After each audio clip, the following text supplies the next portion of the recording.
कसा असावा, हा देश म्हणजे माझं बाळ आहे, संविधानाच्या माध्यमातून मी त्याला जन्माला घातलेला आहे. तर हा देश कसा असावा, तर देश, त्या देशामध्ये प्रत्येकाला गरजा आणि संधीची समज. हा देश कसा असावा, तर त्या देशामध्ये प्रत्येकाला श्रद्धा, उपासना, आचार, विचार याचा स्वातंत्र्य. हा देश कसा असावा, तर हा देश असा असावा ज्यामध्ये प्रत्येकाला सामाजिक आणि आर्थिक हा देश असा असावा ज्यामध्ये कोणत्याही व्यक्तीसोबत त्याचा धर्म, त्याची जात, त्याचा प्रांत, त्याचं जन्मस्थान, त्याचं लिंग याच्या आधारावर विभाग करतो. आणि प्रत्येक व्यक्तीला स्वाभिमानाने जगता यावं, प्रत्येक व्यक्तीमध्ये बदलाव असावा. समता, स्वातंत्र्य, न्याय आणि त्या प्रत्येक व्यक्तींचा एकमेकांच्या समभावाचा आनंद बंधुत्वाचा समज असावा आणि हे करण्यासाठी ज्या काही आवश्यक गोष्टी असतात त्या आवश्यक भारत जर जन्मलेला आहे, भारत नावाचा देश मी निर्माण केलेला आहे, पण या देशामध्ये अशा प्रकारचा हा देश असावा. आणि ह्या देशामध्ये हा जर देश जगामध्ये मान्यता प्राप्त स्वाभिमानी आणि परिसर देश जर व्हायचा असेल तर ह्या देशामध्ये प्रत्येक घटकाला त्या देशामध्ये शासन आणि प्रशासनात सहभागाची संधी मिळाली. डॉक्टर बाबासाहेब आंबेडकर आणि त्यामुळे त्यांनी मग काय केलं, तर संविधानाच्या माध्यमातून जे पिढ्याने पिढ्या बांधल्या गेलेले लोक आहेत, सामाजिक आधारावर त्यांच्याशी भेदभाव करण्यात आलेला आहे, आर्थिक दुर्बलतेमुळे त्यांना शिक्षणाची संधी मिळू शकलेली नाही, त्यांना त्यांच्या विलगीकरणामुळे, त्यांच्या विलग राहण्यामुळे, जंगलात राहण्यामुळे किंवा आदिम स्वरूपाच्या चालीरीतीमुळे शिक्षणाची गारद होऊ शकले नाही. अशा आदिवासींना, अशा हट्टानिवृत्तांना, अशा अनुसूचित जातीच्या लोकांना त्यांच्या सामाजिक आधारावर आर्थिक शोषण करण्यात आले, शैक्षणिक शोषण करण्यात आले आहे. या लोकांना आरक्षणाच्या माध्यमातून या देशाला न्याय देण्याची आणि या देशाला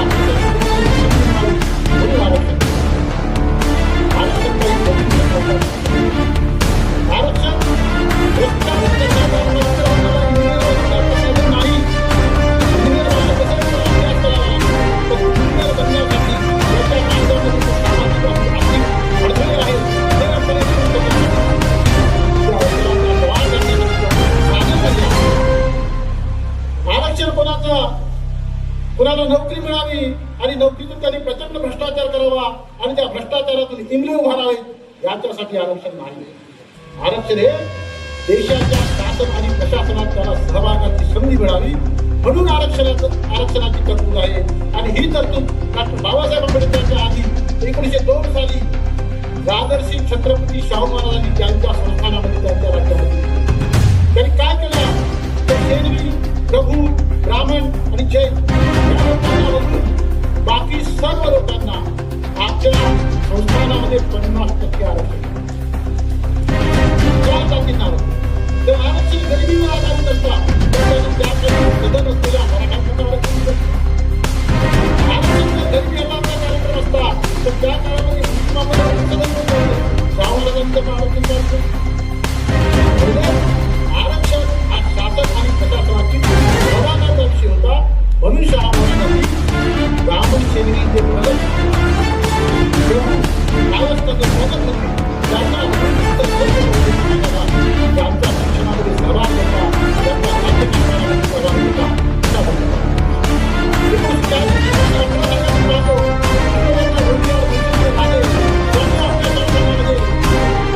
मुस्लिम आणि ब्राह्मण यांना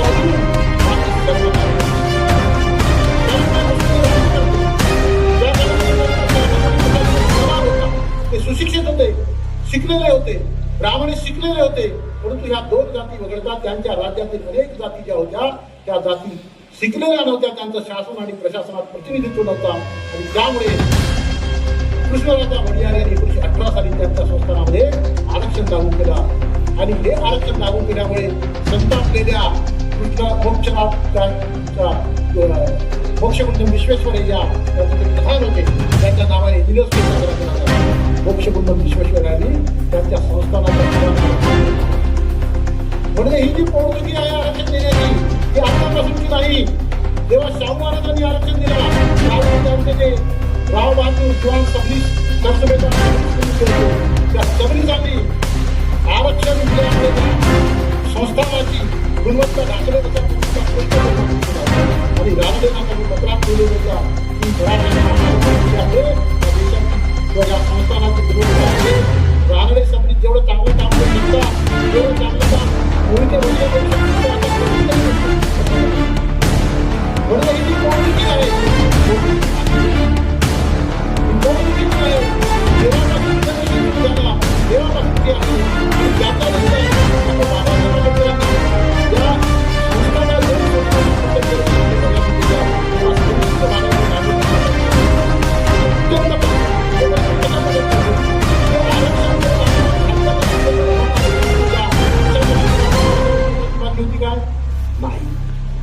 डॉक्टर बाबासाहेब आंबेडकरांची मागणी ही अशी होती की या देशामध्ये तुम्ही मुस्लिमांसाठी स्वतंत्र राखीव जागा ठेवलेल्या आहेत, या देशामध्ये एंग्लो इंडियनसाठी राखीव जागा ठेवलेल्या आहेत, या देशामध्ये तुम्ही हिंदूंसाठी वेगळ्या राखीव जागा ठेवलेल्या आहेत, या देशामध्ये शिखांसाठी वेगळ्या राखीव जागा ठेवल्या आहेत. मग शीख, हिंदू, एंग्लो इंडियन आणि मुस्लिम यांच्यासाठी जर वेगळ्या राखीव जागा असतील, त्या वेगळ्या राखीव जागा का आहेत? कारण ते समाज व्यवस्थेत स्वतंत्रपणे ओळख आहे. त्यांना शासन प्रशासनामध्ये राजकारणामध्ये त्यांचा सहभाग असावा याच्यासाठी त्यांना इंग्रज सरकारने रिझर्वेशन दिलेलं आहे. आम्ही सुद्धा या देशामध्ये हिंदूंपासून स्वतंत्र सुद्धा वेगळा आहे. डॉक्टर बाबासाहेब आंबेडकरांचं म्हणणं असं होतं की या देशामध्ये हा हिंदू समाजाचा भाग अजिबात नाही. आणि ही जी गोष्ट आहे ही गोष्ट 1880च्या त्यावेळी जनगणना आयोजित होते, त्यांनी 5 कसोट्या निर्धारित केलेल्या होत्या. त्या 5 कसोट्यामध्ये मंदिरात प्रवेश केला जात नाही, त्यांच्याशी व्यवहार केला जात नाही, त्यांचे दैवत म्हणून हिंदू धर्माच्या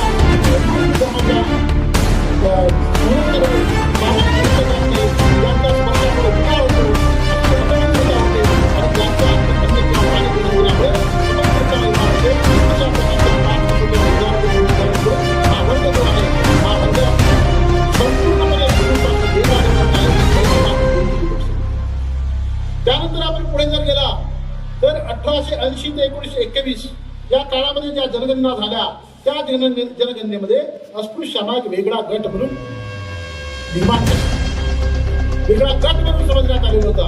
आणि त्याच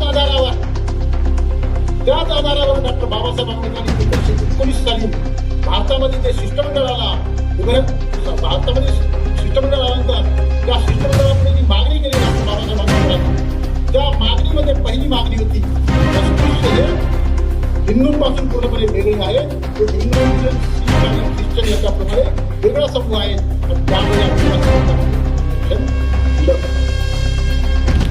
हीच मागणी जी आहे ती पुढे सायमन कमिशनच्या पुढे गोलवंत परिषदेमध्ये त्याच्यानंतर पुढे डॉक्टर बाबासाहेब आंबेडकर वेळोवेळी मागत राहिले की हा सगळं आहे, हा केवळ जातीने मागास आहे किंवा तो अस्पृश्य आहे त्यांना रिझर्वेशन मिळावं असं नाही, त्यांना आरक्षण मिळावा. तर हा हिंदूंपासून आणि त्यांच्या कसोट्या आहेत देशाची परिस्थितीला कपडा डॉक्टर बाबासाहेब आंबेडकर काय होती डॉक्टर बाबासाहेब आंबेडकर या अस्पृश्य जाती या अस्पृश्य जाती त्यांना मंदिरात प्रवेश देणे, त्यांच्या स्पर्शामध्ये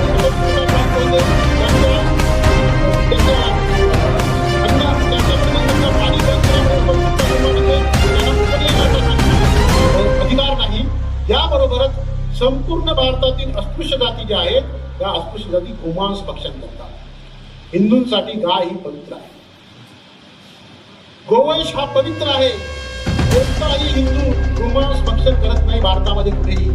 परंतु अस्पृश्य जाती अशा आहेत की ज्या अस्पृश्य जाती संपूर्ण भारतामधील अस्पृश्य जाती गोमांस भक्षण करतात, म्हणून त्या हिंदू नाहीत.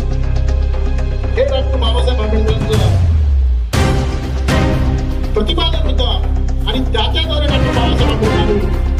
होता की ह्या देशामध्ये अस्पृश्य जाती हिंदू धर्माचा भाग नाही आणि तो स्वतंत्र घटक आहे म्हणून त्यांना रिझर्वेशन.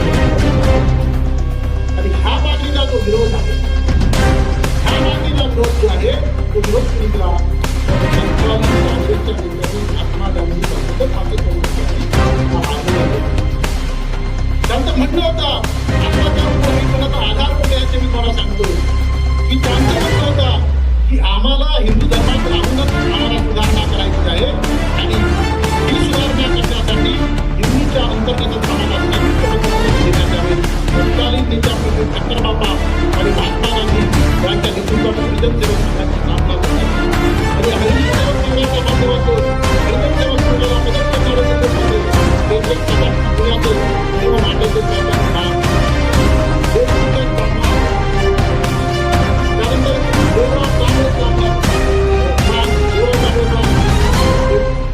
मातंग हेमचंद्र खांडेकर महाड, गणेश आकाजी गवई महाड, महाराष्ट्रातील हे जे नेते आहेत ते डॉक्टर बाबासाहेब आंबेडकरांना विरोध करून आम्हाला हिंदू धर्मातच राहायचं आहे असं.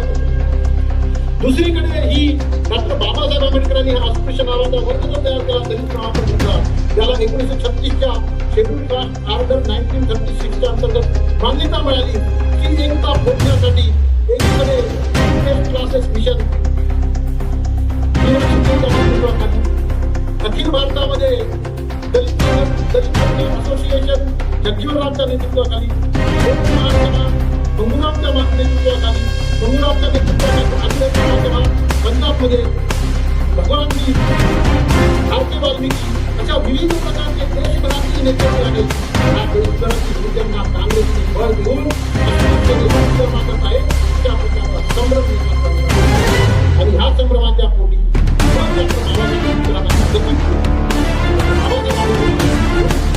जे काही आता मिळते आहे 1932 साली जाती निवाड्याचा पूर्ण आवाज आहे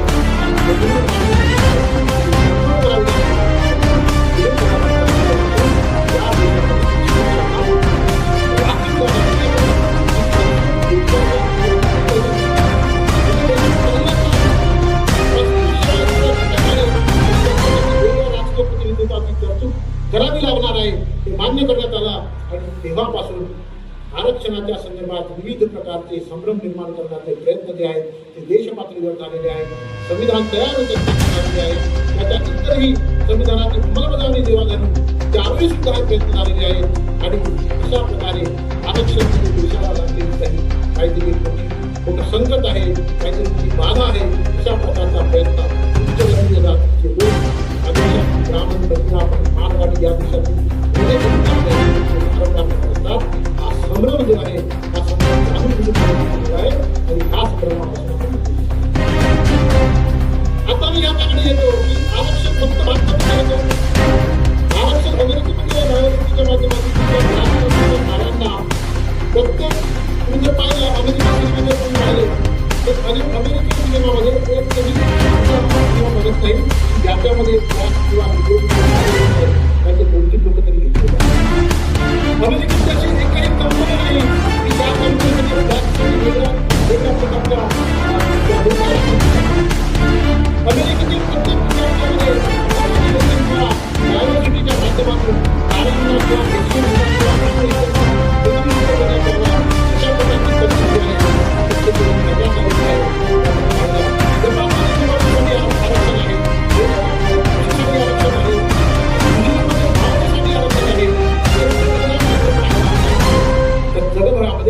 आरक्षण ही या देशामध्ये शासन कोणते देश असतील त्या देशामधल्या शासन आणि प्रशासनामध्ये जे मागासलेले लोक आहेत, जे प्रवाहाच्या बाहेर राहिलेले लोक आहेत त्यांना सामावून घेण्याची करण्यात आलेली आहे. त्याला भलेही भारतामध्ये आरक्षण नाव असेल, अमेरिकेमध्ये डायव्हर्सिटी नाव असेल,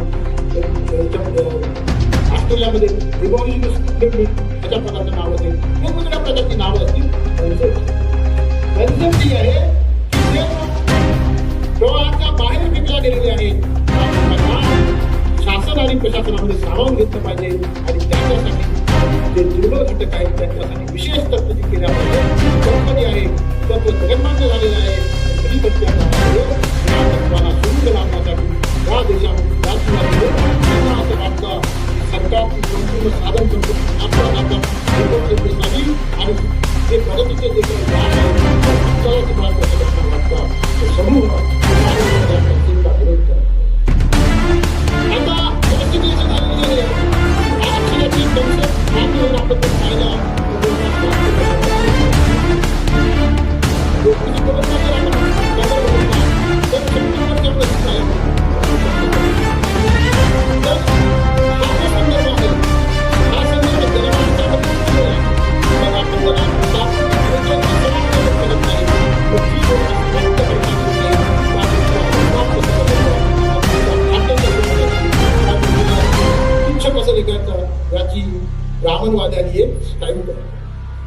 पद्धत तयार केली आणि ती पद्धत अशी आहे की जे आपल्याला त्रासदायक आहे त्याच्याबद्दल लोकांमध्ये गैरसमज पसरवायचे, त्याला बदनाम करायचा आणि ह्याच्यामुळेच कसं नुकसान होत आहे हे कसं भासवायचं आणि अंतर्गत परिणाम.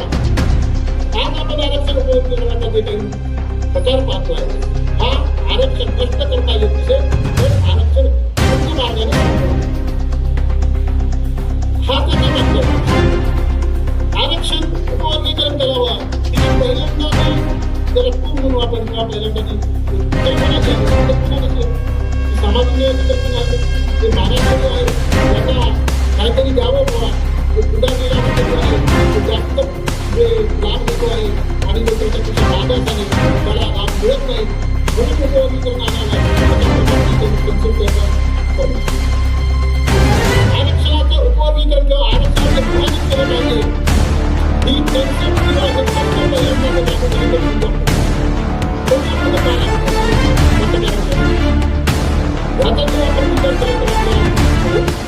पंजाबमध्ये एक भारताची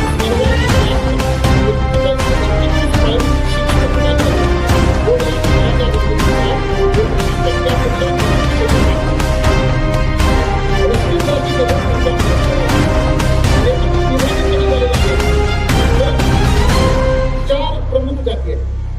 त्यामध्ये पहिली जात जी आहे ती आहे मजहबी शीख, दुसरी जी आहे रामदासी आणि रविदासी, तिसरी आहे आदिधर्मी आणि चौथी आहे वाणी. ह्या चार प्रमुख गट आहेत पंजाब. त्या चार प्रमुख गटापैकी राजकारणाच्या दृष्टीनं मजहबी शीख जे आहेत ते कायमस्वरूपी सत्तांतराचे. दुसरा जो वर्ग आहे रविदासी आणि रामदासी रामदासीच्या बाबतीत ते काळजी रामदासी आणि रविदासी तिसरा जो वर्ग आहे त्याच्यामध्ये आदिधर्मी आम्ही हिंदू धर्माचे किंवा शीख धर्माचे घटक नाही धर्म वेगळा आहे.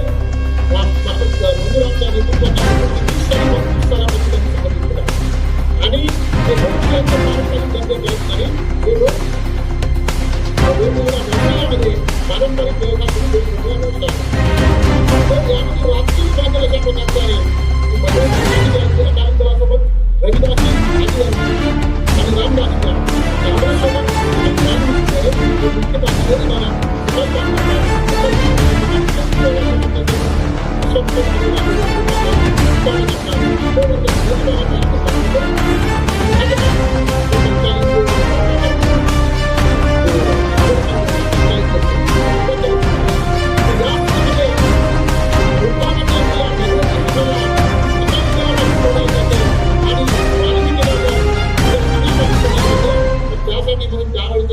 मुख्यमंत्री जे होते ज्ञानी झैलसिंग, त्या ज्ञानी झैलसिंग 1975 साली इथल्या आरक्षणाचं विभाजन केलं आणि ब म्हणजे गट 1, गट 1 आणि गट 2 आणि हे विभाजन करून आणि मजहबी शीखासाठी मजहबी शीख आणि वाल्मिकी यांचा एक वेगळा गट तयार केला आणि रविदासी आणि रामदासी आणि ते जे ती जी कन्सेप्ट आहे यामध्ये मागासलेल्या समाजाला प्रतिनिधित्व देण्याच्या ऐवजी राजकीय दृष्ट्या आपल्यासोबत जोडणे हा मुख्य उद्देश होता.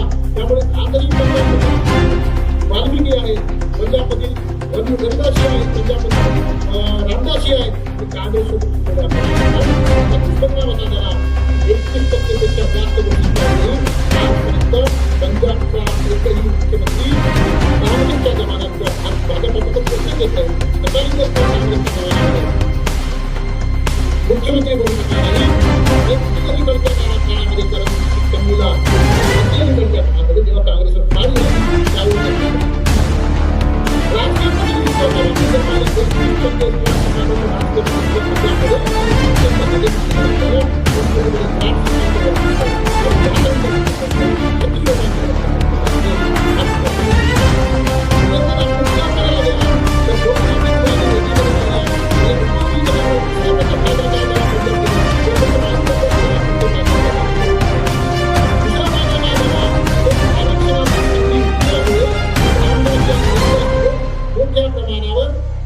परदेशी स्थलांतर.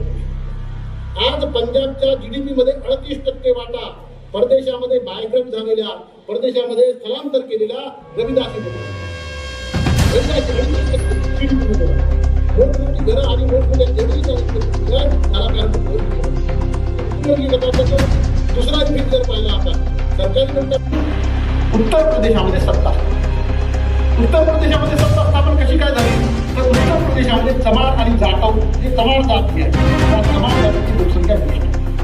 संपूर्ण भारताचा जर विचार केला तर संपूर्ण भारतामध्ये चमार ही जात जवळपास 20 राज्यामध्ये चमार या नावाने ओळखली. 20 राज्यामध्ये चमार ही जात चमार या नावाने ओळखली जाते आणि त्याची लोकसंख्या 2011च्या जनगणनेनुसार 4,96,000 आहे. म्हणजे ही जात जर राजकीय विकास झाली तर ब्राह्मणवादाला आव्हान देणारी पहिली जात आहे. हे जेव्हा या ब्राह्मणवादी व्यवस्थेच्या लक्षात आलं त्यावेळी ज्या आपली जाती प्रगत आहेत त्या प्रगत जातीच्या विरोधात काम करत आहेत. ब्राह्मणाचे किंवा महाराष्ट्राचे नैसर्गिक मित्र जे आहेत ते कोणते आहेत आपण पाहिला राजस्थानकडे गेलो आपण राजस्थानमध्ये मायावती तिला आंबेडकरांची जात आहे. गुजरातमधील परवार आहे बांधकर आहे तिला आंबेडकरवादी जात आहे. तेलंगणामध्ये महाराष्ट्रात आहे ती आंबेडकरवादी जात आहे. त्या जातीने आंबेडकरांचा कर्नाटकामधील होलाया जात जी आहे ती आंबेडकरवादी जात आहे. बंगालमधील नमोशूद्र जात आहे नमोशूद्र खोत राजवंशी ह्या जाती आंबेडकरवादी जाती आहेत. बिहारमधील दुसाट पासवान पाशी जाती आहेत त्या आंबेडकरवादी जाती आहेत. त्यामुळे या आंबेडकरवादी जाती जर एकत्र आल्या तर ह्या देशाच्या लोकसंख्येचा 20% मतदार ठरवणार आणि या 20% लोकसंख्येचा आवाज जे आहे ते आवाज राष्ट्रपिता आपल्याला पेलवणार नाही. हे जेव्हा या देशामधील ब्राह्मणवादी व्यवस्थेच्या लक्षात आला त्यावेळी या देशाचे संभ्रम निर्माण करण्याचे राज्यामध्ये फूट पाडण्याचे प्रयत्न सुरू झाले. हा उपवर्गीकरणाचा लढा जो आहे उपवर्गीकरणाचा जो गोंधळ चाललेला आहे हा गोंधळामागे एक राजकीय स्कोर सेटल करण्याचा राजकीय उद्देश जो आहे हा राजकीय उद्देश आहे.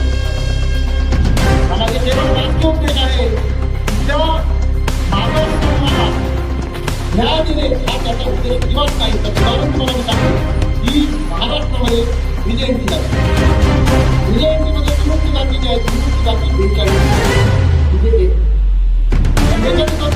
किती आहे तर त्या विजयंती जाती विजय ते त्याच्या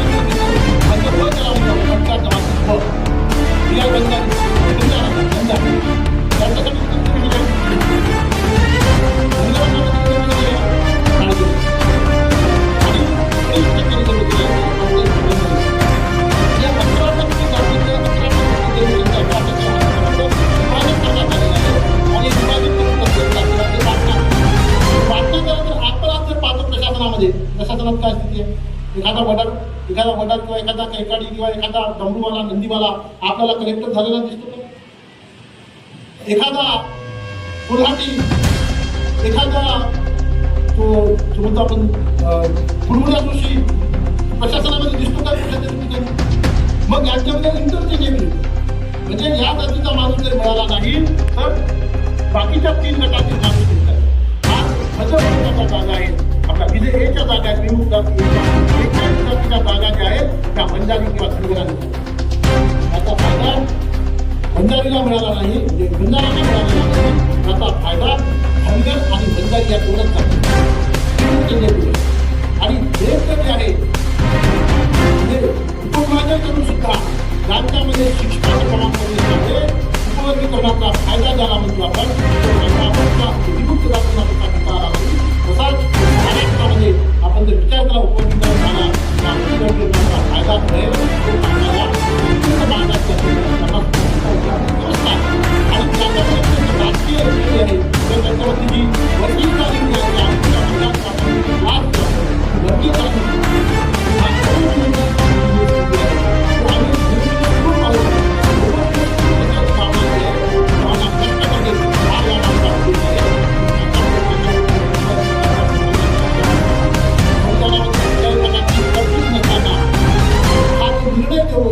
देशामध्ये जातीमध्ये अंतरकलह माजवण्याचं जे कारस्थान केलेलं आहे आणि त्या कारस्थानाला आपल्यामधीलच भूषण गवई नावाच्या डिव्हिजनांनी जो साथ दिलेली आहे निषेधार आहे. त्याचे जे दूरगामी परिणाम जे आहेत ते दूरगामी परिणाम आपण लक्षात घेतले पाहिजे. जो आरक्षणाच्या संदर्भात उपवर्गीकरण करण्याचा जो मुद्दा आहे हा उपवर्गीकरणाचा मुद्दा सामाजिक न्यायाचा जाती जातीमध्ये कलह मांडणे आणि त्याच्याद्वारे वर्गीय एकजूट मोडून काढणे. मग भांडण कशासाठी पाहिजे? पोरगी कोणासाठी भांडण नको जेव्हा आपण मग कशासाठी भांडण आपण तर भांडण यासाठी पाहिजे की जेव्हा आजकालचे आज सत्ताधारी नोकऱ्याच महाराष्ट्रामध्ये एकूण 7,45,000 राज्य सरकार ते 7.5 लाख राज्य सरकारच्या 2023 साली महाराष्ट्र सरकारने आकडेवारी आहे या 7.5 लाख लोकांमध्ये फक्त 4 लाख फक्त 4 लाख आणि या 4 लाख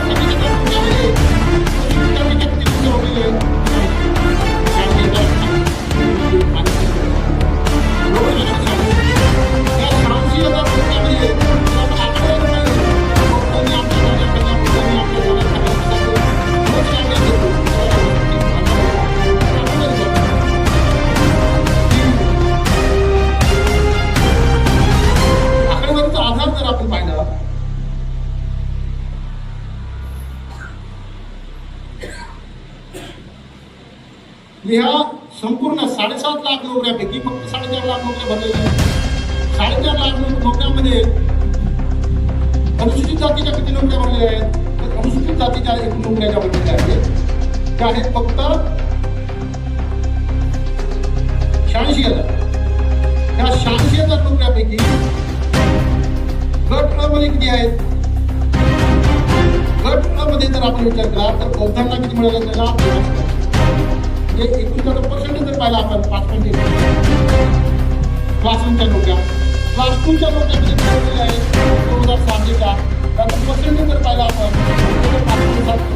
बौद्धांची लोकसंख्या जर आपण अनुसूचित जातीच्या प्रमाणात विचार केली तर अनुसूचित जातीच्या 1,32,00,000 जवळपास 95 लाख लोकसंख्या जी आहे ती बौद्धांची 95 लाख. त्यामध्ये 80 लाख जे आहेत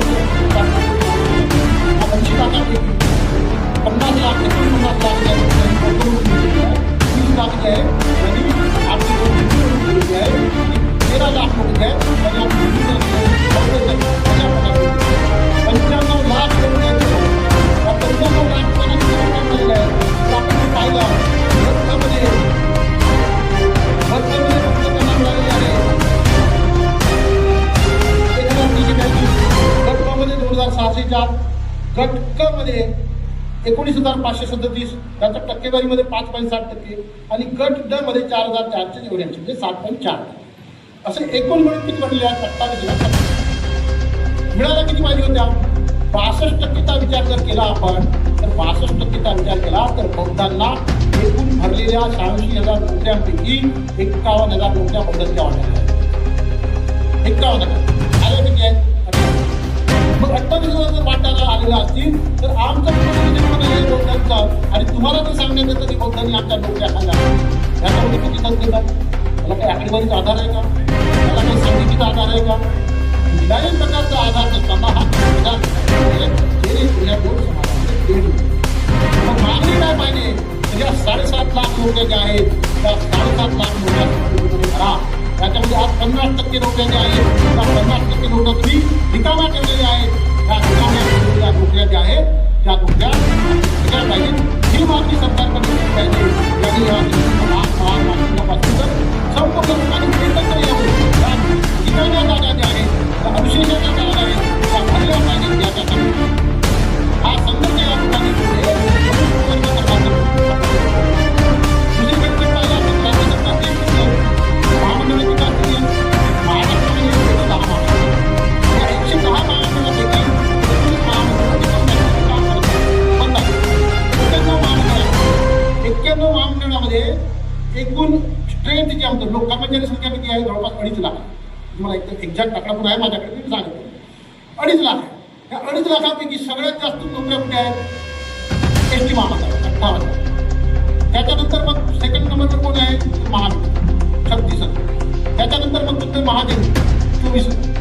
आता ह्या ज्या नोकऱ्या आहेत या नोकऱ्यामध्ये सर्वात जास्त नोकऱ्या कुठल्या आहेत? गट आणि गट अधिकारीमध्ये नाही. गेल्या कित्येक वर्षापासून या महामंडळामध्ये कंत्राटवर आणि कंत्राटी पद्धतीने जेव्हा नोकर भरती होते त्यावेळी रिझर्वेशन वगैरे काही आणि त्यामुळे झालं काय आहे, मोठ्या प्रमाणावर अनुसूचित जातीमध्ये नव्हे तर सर्वच समाजामध्ये विरोध असतात. तिसरा जो लोकांचा मोठा स्रोत आहे कोणते आहे, तर तिसरा मोठा स्रोत जो आहे तो आहे नगर परिषद आणि स्थानिक स्वराज्य. तर आपण पाहिलं संपूर्ण विचारात तर महाराष्ट्रामध्ये आपण जर पाहिलं तर 29 महानगरपालिका आणि 232 नगरपालिका, 125 नगरपंचायत आणि यांची एकंदरीत स्ट्रेंथ घेतली तर सर्वात जास्त लोकसंख्या आहे तर मुंबई महानगरपालिका किती आहे, मुंबई महानगरपालिकेमध्ये मंजूर जागा 1 लाख त्यामध्ये भरले किती आहेत फक्त 12 बाकी त्या 25 बाकी संपूर्ण महानगरपालिकेमध्ये नगराध्यक्ष बसलेले आहेत. आपण जर ही आढावा घेतला तर संपूर्ण महानगरपालिकामध्ये सफाई कामगारपासून ड्रायव्हरपासून झाडूवाल्यापासून तर जे घनकचरा व्यवस्थापन पासून सगळीकडे जी लोक आहेत ती कंत्राटी पद्धतीने नेमली आणि कंत्राटी पद्धतीने नेमलेली असल्यामुळे ह्या जागा भरल्या जात नाही, लोकांना त्याचा लाभ मिळत नाही, मोठ्या प्रमाणावर बेरोजगारी वाढते आणि हे बेरोजगार लोक आता बाबासाहेब आंबेडकरांनी 26 जानेवारी 1949ला इशारा 26 नोव्हेंबर 1949ला इशारा दिलेला होता तर या देशामध्ये आर्थिक आणि सामाजिक न्याय प्रस्थापित झाला नाही तर ज्यांचा आर्थिक झालेला आहे ते लोक हा लोकशाहीचा प्रधान आहे. जे लोक बेरोजगार आहेत, जे लोक आर्थिक समस्येने ग्रस्त आहेत, त्या लोकांना पोटभर 2 वेळचं अन्न मिळत नाही, त्यांना आरोग्याची सुविधा मिळत नाही, त्यांना शिक्षण मिळत नाही, त्यांना अन्नभर घालायला वस्त्र मिळत नाही, हे लोक खड्ड या देशामध्ये ब्राह्मणवादाला उद्ध्वस्त होणे, त्याला माजवणे आणि त्यांच्यामध्ये अंतर्गत भांडण लावणे, हे भांडण लावण्याचं काम जे आहे भांडण लावण्याचं सत्ताधारी करत आहेत आणि झालं तरी आपण जे पाहिजे झालेलं आहे तेलंगणामध्ये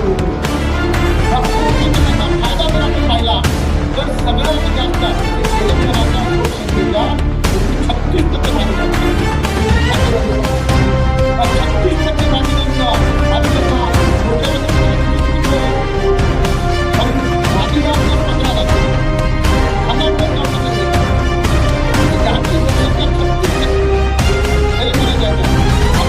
जातीचा विचार जर केला तर अनुसूचित जातीमध्ये जवळपास 70% मादिगा, 70% लोकांना रिझर्वेशन किती दिलेलं आहे, 9%. फायदा झाला की नुकसान झालं, कारण मादिगाचे नेते मतदार कृष्णा मादिगा ह्या उपवर्गीकरणाच्या ठिकाणी केंद्र उपवर्गीकरण करून घेतलं त्यांनी. आज आपण जर पाहिलं अवस्था अशी आहे की त्यांच्या जातीचे हक्क द्यायचे मागणी. कर्नाटकामध्ये डावे दलित आणि उजवे दलित, डावे दलितामध्ये जर आपण पाहिला तर त्याच्यामध्ये आदिद्रविड, भोई, वडार या जाती, बोलाया डाव्या दलित, उजवे दलित आणि डावे दलित आणि 2 ह्या दलितांना ते वाटून देण्यात आलेलं आहे. लोकसंख्येच्या प्रमाणात जर पाहिलं आपण तर लोकसंख्येच्या प्रमाणामध्ये सर्वात जास्त गावठी लोकसंख्या आहे आदिद्रविडा, जातीवर अत्यंत मोठ्या प्रमाणात अन्याय झाला. तर उपवर्गीकरण जे आहे, उपवर्गीकरणामुळे सगळं काही झालं आणि आम्हाला सगळं काही मिळेल ह्या प्रमाणामध्ये तर त्याचे जे डिव्हिजन आहे त्यांचा तरी परंतु काही जाती अशा राहतील त्या जातीला त्या आरक्षणाचा लाभ त्यामुळे आता बराच वेळ दिला आहे की हा भूलभूमीला दुसरं काही जाती जातीमध्ये बंद करावा, जाती जातीचे बंधन मानले आणि त्याचा राजकीय फायदा जो आहे राजकीय फायदा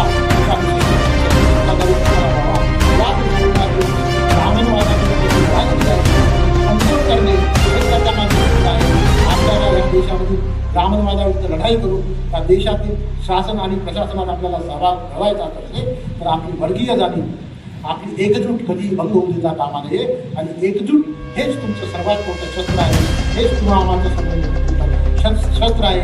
त्यामुळे कोणत्याही समाजाविषयी, कोणत्याही व्यक्तीविषयी, महापुरुषाविषयी आपण चिंता बाळगतो. महापुरुष हे सर्व समाजाचे, मग ते अण्णाभाऊ साठे असो, मग ते बाबासाहेब आंबेडकर, ते लहुजी वस्ताद असो किंवा महात्मा फुले असो, आदर्श स्वामी असो, आणि आपल्या कालखंडामध्ये व्यवस्थेशी लढा पुकारलेला त्यांच्या मार्गाने आणि लढा पुकारून एक विशिष्ट टप्प्यावर हा प्रगतीचा आहे घेऊन आलेले आहे. आजच्या काळाला अनुसरून त्यांचा मूल्यवान करणार, त्यांचा अन्याय करणार होईल. महापुरुष कायम महापुरुष पाहिजे, त्यांच्याविषयी कुठल्या प्रकारचा संभ्रम, कुठल्या प्रकारची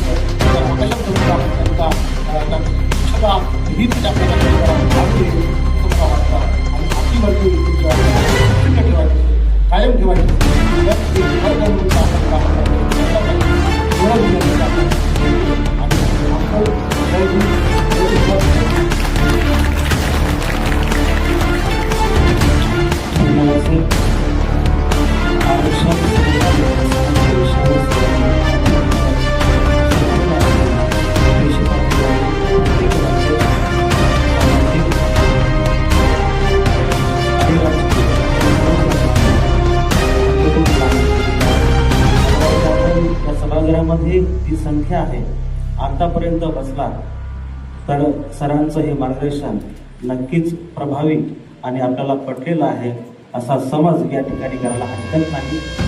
यानंतर अध्यक्षीय समारोप होणार आहे. आपण अजून थोडा वेळ या ठिकाणी आम्हाला द्यावा.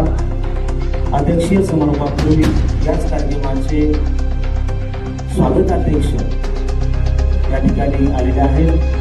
डॉक्टर बाबासाहेब आंबेडकर मागासवर्गीय कर्मचारी पतसंस्थेचे चेअरमन सतीश कांबळे सर यांचं स्वागत या ठिकाणी आपण करूयात. मी पौर्णिमाताई इंगळे आणि आमच्या सर आपण यावर सतीश कांबळे सरांचं स्वागत करावं आणि करण्यासाठी मी गौतम मोठे सर यांना विनंती करतो. आपण अध्यक्ष समारोप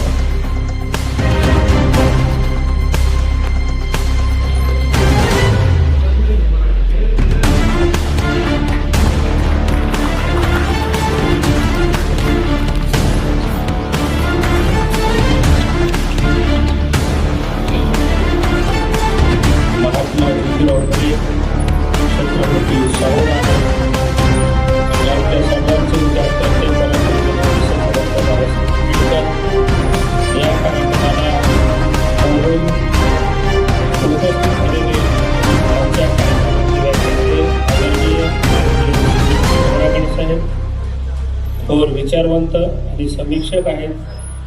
या कार्यक्रमाला उपस्थित असलेले माननीय पंकज उमावत साहेब, जिल्हा पोलीस अधीक्षक परभणी, कार्यक्रमाचे प्रमुख अतिथी सतीश कांबळे सर, सुरेशजी गुराळे, प्रतिभा अतुल सर्वदे, कार्यक्रमाचे दुसरे पाहुणे मिलिंद सावंत हे शिरोडचे नगराध्यक्ष आहेत. तसेच समाजभूषण आमचे मित्र संजीव आडागळे, गौतम भराडे, या ठिकाणी उपस्थित असलेले सर्व मान्यवर आणि ज्यांचा या ठिकाणी सन्मान झाला असे सर्व विद्यार्थी म्हणजे पालक उपस्थित सर्व बंधू भगिनींनो, शाहू महाराजांनी आपल्याला मुलांना संदेश दिला. माझं राज्य गेले तरी नव्हतं, पण आता घेतलेली जाण्याचे काम मी कधीही सोडणार नाही असा मुलांचा संदेश देणारे, छाती ठोकपणे सांगणारे एकमेव राजे छत्रपती शाहू महाराज यांच्या जयंतीनिमित्त आपल्याला लक्ष करण्याचं होतं.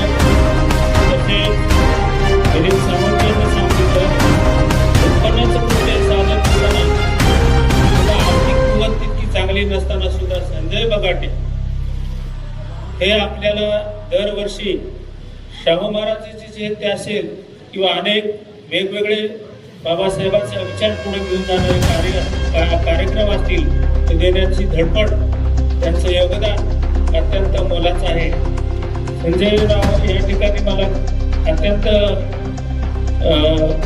आनंदाने सांगावं वाटतं की तुमच्या कार्यक्रमाला जे मान्यवर दर्जेदार मान्यवर येतात हेच तुमच्या कामाची कार्याची खरी पावती आहे.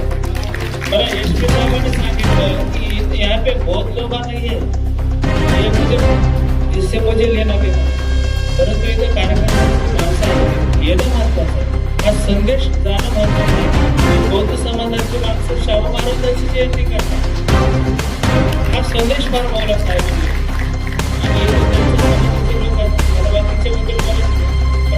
हा कार्यक्रम गेल्या 10 वर्षापासून घेतात हे फार मोठी गोष्ट आहे. ते मला येताना आणि मी त्यांना विनंती केली की तुम्ही यायला पाहिजे. हा कार्यक्रम अत्यंत महत्वाचा आहे.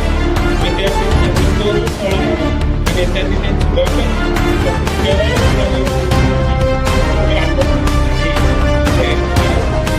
असं जर झालं तर जे आयोजक ते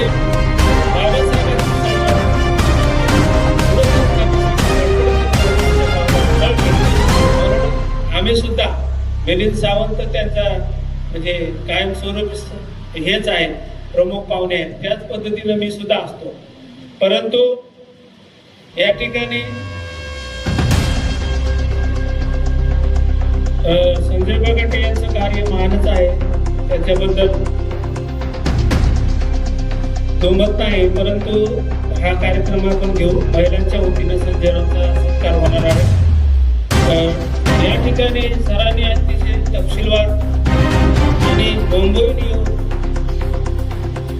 त्या पद्धतीनं हे जे महाराष्ट्रामध्ये चालू आहे त्या तपशिलात मी जाणार नाही, कारण सरांच्या पुढं मी बोलणार हे फार महत्वाचं नाही. त्यांनी ज्या पद्धतीने महाराष्ट्रातल्या ज्या घडामोडी चालू आहेत त्या पद्धतीनं दोन जातीमध्ये संघर्ष निर्माण केलेला आहे, वाद निर्माण केलेला आहे आणि जातीला विभागण्याचं काम सुरू केलेलं आहे. त्यासाठी मला वाटतं हे जागे असावं, विभाग असावं, पुन्हा कधी कोणाच्या जागा बसावं, हे आता तिला सांगायच्या मिळालेले आणि आपण कुठे आहोत, कोणत्या अहंकारित आहोत, कुठं काय करायला याची सुद्धा आपल्याला जाणीव झालेली नाही.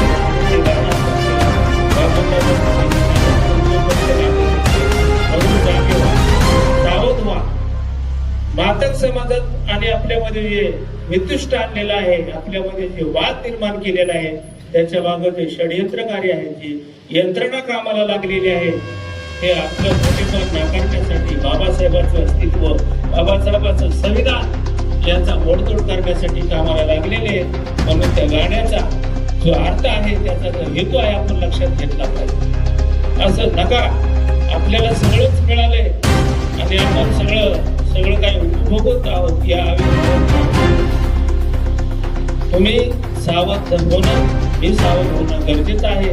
आणि मला वाटतं सर या ठिकाणी तुमच्यासारख्या ज्ञानी माणसांचे हे जे व्याख्यान आहे हे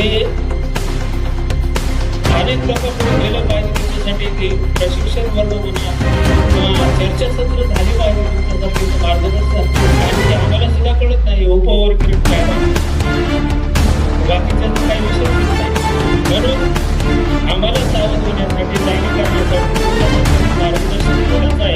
मी वारंवार संजय बगाटेच्या आमच्या सहकार्य करता येईल आमचे योगदान तुमचे धन्यवाद व्यक्त केले पाहिजे. तुम्ही सांगितलं की 1902 जे आरक्षण दिलेलं आहे त्या आरक्षणाला कायद्याच्या चौकटीत बसून त्याचं सामाजिकीकरण न्यायाच्या दिशेने बाबासाहेब केलेलं आहे. त्या आरक्षणाचा पूर्ण उपभोग घेऊन आज आरक्षण फक्त महाराणी खाल्लं असं जो उहापोह चालू आहे, हे म्हणजे बाबासाहेबांच्या विचाराची प्रतारणा आहे. त्यांच्याशी गद्दारी घातक समाजानं केलेला, म्हणजे याला बैमानीचा अर्थ म्हणूया. बाबासाहेबांच्या पुढे जग नतमस्तक होते, ते महामानव डॉक्टर बाबासाहेबांच्या बद्दल बोलतात, हे अत्यंत खेदाची बाब आहे. त्यांची पात्रता नसताना ते बोलतात, हे आपण जरा लक्ष देऊन मनावर घेतलं पाहिजे. अशा अनेक गोष्टी पुढे होणार आहेत. हा फक्त खडा टाकलेला आहे. तुम्हाला तपासण्याचं काम सुरू आहे, याच्या मागे कोण आहे हे तुम्हाला सगळ्याला माहीत आहे. तेव्हा हे यापुढे हे काळ सोकावणार नाही याच्या काळजी घेऊया. खूप वेळ झाला, तुम्ही सरांना तपशीलवार ऐकलेला आहे. त्याबद्दल अनेक मान्यवरांनी आपले विचार मनोगत व्यक्त केलेले आहेत. त्यामुळे हे आपल्याला फार काही सांगण्याची गरज नाही, तुम्हाला वापरता सुद्धा नाही. आपण आदरणीय संजय बगाटे आणि त्यांच्या टीमला मला या ठिकाणी बोलवून सन्मान केला. मला हे विशेष संधी दिली, त्याबद्दल मी त्यांच्या आणि या ठिकाणी माझं मनोगत धन्यवाद देईन.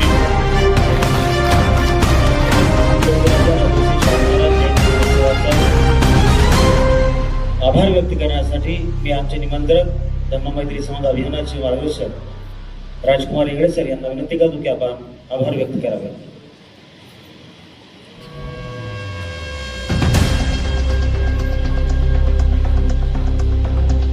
आरक्षणाचे जनक लोकराज्य छत्रपती शाहू महाराज यांची जयंती 2026 या ठिकाणी आपण आणि नामवंत विद्यार्थ्यांचा सत्कार हा कार्यक्रम आपण आयोजित केला होता. यासाठी आजच्या या कार्यक्रमाला उपस्थित असलेले माननीय पोलीस अधीक्षक आपल्या परभणी जिल्ह्याचे पोलीस अधीक्षक पंकज कुमार आजच्या या व्याख्यानासाठी त्यांना सुद्धा मार्गदर्शन करण्यासाठी आलेले माननीय सुनील खोब्रागडेजी आणि त्याचबरोबर आमच्या या कार्यक्रमाचे या ठिकाणचे अध्यक्ष माननीय गौतम सुनील सर, नागवेकर, सेवाताई सभोजी आणि मिलिंद सावंत, आपले नगराध्यक्ष पूर्वीचे, त्याचबरोबर हे सर्व